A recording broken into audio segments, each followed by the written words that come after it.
છે F1621S અને એને એર નીકળતો તો અહીંયાથી આમાંથી હવા વહી જાય.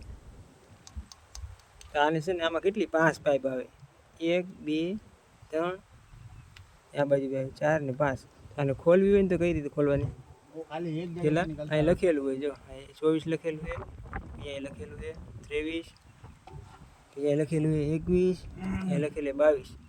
એ પ્રમાણે આ પાઇપ હોય ને જે ખોલી હોય એમાં લખી નાખવાનું 23 24. પછી 1 નંબર હોય એમાં 1 દેખાય, 1 જોઈએ અહીંયા 1.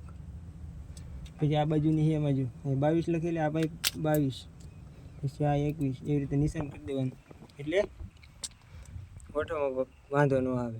આપણે આ છે ને રિપેર કરાવવા લઈ જવાનું છે ભાવનગર, ત્યાંથી લીકેજ થાય છે. મળીએ ભાવનગર સીધા આવે.